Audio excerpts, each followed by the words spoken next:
स्कंद पुराण में लिखा है कि जिसने नाम जब प्रारंभ कर दिया, जिसकी जिह्वा पर भगवान नाम विराजमान है, उसके पल पल में अनेक यज्ञ हो रहे हैं। नाम जब जिह्वा पर विराजमान है तो उसके यज्ञ हो रहे हैं, उसके द्वारा तीर्थ यात्रा हो रही है, सारे सत्कर्म हो रहे हैं। भगवान नाम यदि जिह्वा पर विराजमान है तो उससे कोई सत्कर्म नहीं बचा। निरंतर महाराज परीक्षित भगवान नाम जप रहे हैं, तो गंगा जी का आश्रय, नाम का आश्रय। तीसरा है महापुरुषों की कृपा और सन्निधि। अब विचार करिए, राजा परीक्षित जो बैठे हैं तो उनके सामने बड़े बड़े महात्मा बैठे हैं। मृत्यु के काल में एक भी किसी महापुरुष की दृष्टि यदि किसी पापी पर पड़ जाए, किसी पापी की मृत्यु हुई और कोई भगवत प्राप्त सिद्ध संत की दृष्टि उस पर पड़ जाए तो वो पापी भी मुक्त हो जाता है। इतने सब लोग वहां बैठे हैं, इतने महापुरुषों की दर्शन, चरणामृत आदि परीक्षित को प्राप्त हो रहा है, तो उनकी दुर्गति होने की संभावना नहीं है। फिर भगवान कहते हैं कि मेरे भक्त के वंश में जन्म लेने वाले की दुर्गति नहीं होती, और इनके तो पिताजी भक्त, इनकी माताजी भक्त, इनके दादाजी भक्त, इनकी परदादी कुंती माता भक्त, पूरा परिवार तो भगवत भक्त है, तो दुर्गति कैसे होगी? तापड़िया जी, जब भी भारतवर्ष से कोई मर करके और नरक में जाता है, भारत भूमि में जिसका जन्म हुआ था, और भारत भूमि से मरने के बाद जब कोई नरकों में जाता है तो यमराज बड़े आश्चर्यचकित होते हैं, और आश्चर्य में पढ़ करके कहते हैं, अहो ये भारतवर्ष से आया है, जहां मुक्ति इतनी सरल, इतनी सस्ती है, वहां से मर के और ये नरकों में कैसे आ गया? कितनी सरल है मुक्ति। यहां मुक्ति इतनी सरल है कि पेड़ से, नदी से मुक्ति हो जाए, पत्थर से मुक्ति हो जाए, पशु से मुक्ति हो जाए। महाराज धर्मराज कहते हैं कि जिस भूमि में इतनी मुक्ति सरल हो, कितनी सरल है, मरते समय पापी के मुख में एक तुलसी पत्र पड़ जाए, हो गया काम। मरते समय उसकी गले में, उसके शरीर पर एक तुलसी का दाना पड़ा हो, चाहे जितना बड़ा पापी हो, नरकों में नहीं जाएगा। कितनी सरल मुक्ति है। अरे मरते समय भी तुलसी ना पहने और उसकी चिता में तुलसी की काष्ठ डाल दी जाए, मरते समय भी तुलसी उसको प्राप्त नहीं हुई, पर उसकी अंतिम या वो हो रहा है, उसका अंतिम संस्कार में चिता में आपने तुलसी काष्ठ डाल दी, तब भी भगवत धाम चला जाएगा। तो पौधे से मुक्ति हो रही है, नदी से मुक्ति, गंगा जल की हमने बात सुनी ली। पत्थर से मुक्ति माने सालिग्राम शिला, सालिग्राम शिला पत्थर रूप में ही है, पर सालिग्राम भगवान का चरणामृत पान करके जो प्राण त्याग देता है, जिसके मुख में चरणामृत पड़ जाए, वो चाहे जितना बड़ा पापी हो, पर विष्णु धाम को ही जाता है, वो भगवान के धाम को जाता है, उसकी दुर्गति नहीं हो सकती। तो जहां मुक्ति इतनी सरल है कि अरे सालिग्राम शिला का चरणामृत मिल जाए, काम बन गया।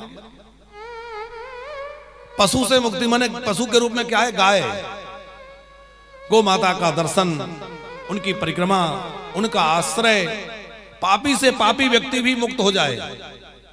जहां इतनी सरल मुक्ति हो और वहां से मर के कोई नरकों में जाए, तो महाराज धर्मराज यमराज को भी बड़ा आश्चर्य होता है। हम लोग बड़े सावधान रहें, भगवत कृपा से हमें भारत भूमि में जन्म मिला है, ये पुण्य भूमि है, ये दिव्य भूमि है। इस पावन दिव्य भारत भूमि में हमें जन्म मिला, और वो भी भगवान की कृपा से किसी अच्छे परिवार में जन्म मिला, वैष्णव परिवार में जन्म मिला। और वैष्णव परिवार में जन्म मिलने के बाद भगवान से जुड़े हैं, संतों से जुड़े हैं, कथा से जुड़े हैं, तब तो यहां बैठे हैं।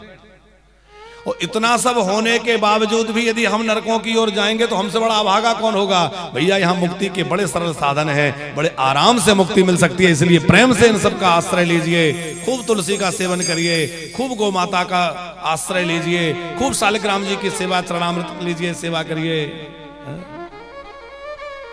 बड़ी सरल मुक्ति है।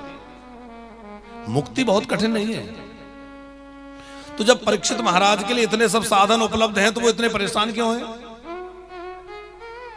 वो परेशान इसलिए हैं कि मुझे मुक्ति नहीं, मुझे राधा रमण चाहिए।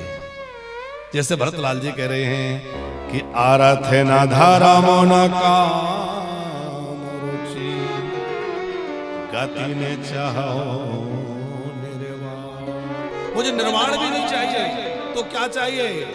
जन्म जन्म रति राम पद यह वरदान ना।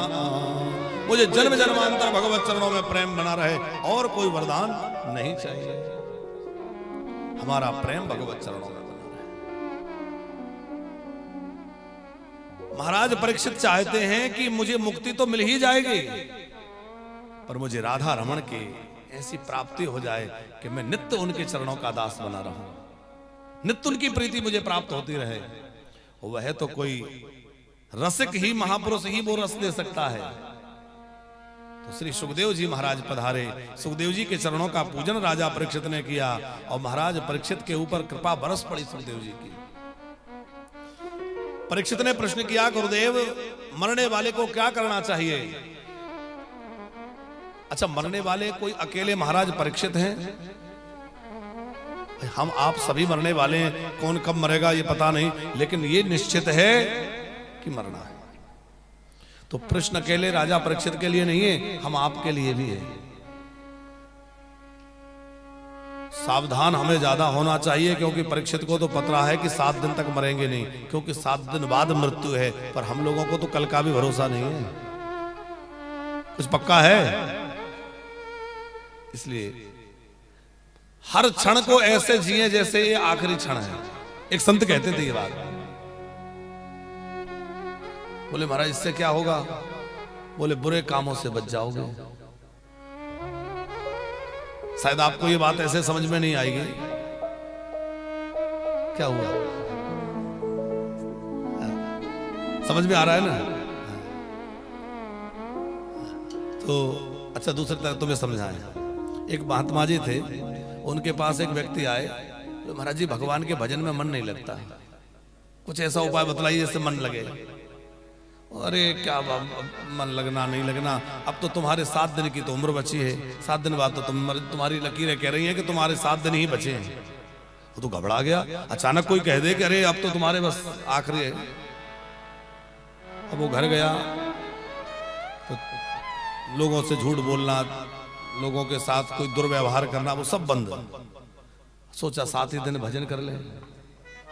7वां दिन निकल गया, सोचा रात में कुछ होगा, रात में भी कुछ नहीं हुआ। अगला दिन आ गया, तो मरे गुरुजी कह रहे थे और वो इतने बड़े महापुरुष ने कहा था, बात झूठी कैसे? अब वो आया, अच्छा गुरुजी आपने कहा था 7 दिन, अब तो 7 दिन निकल गए, मेरा तो कुछ नहीं हुआ। और महात्मा बोले ऐसे ही बताओ तुमने इन 7 दिनों में क्या किया? किसी के साथ छल किया? बिल्कुल नहीं।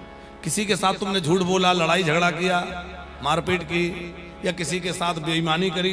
अरे ऐसा कुछ करने का अवसर कहा, मुझे तो लग रहा था मरने वाला हूं। अब मरने वाला व्यक्ति ये सब करेगा? महात्मा ने समझाया कि देखो तुम जो प्रश्न लेकर आए थे उसका यही उत्तर है। तुम कह रहे थे ना कि मन कैसे लगे, तो मन लगने का ये तरीका है कि ऐसे जियो जैसे भी ये 7 दिन जिए हैं। बोले ऐसे ही समझो, हर दिन के जाने कब हमारा अंतिम क्षण आ जाए तो बुरे कामों से बचे रहोगे, मन भगवान में लगा रहेगा।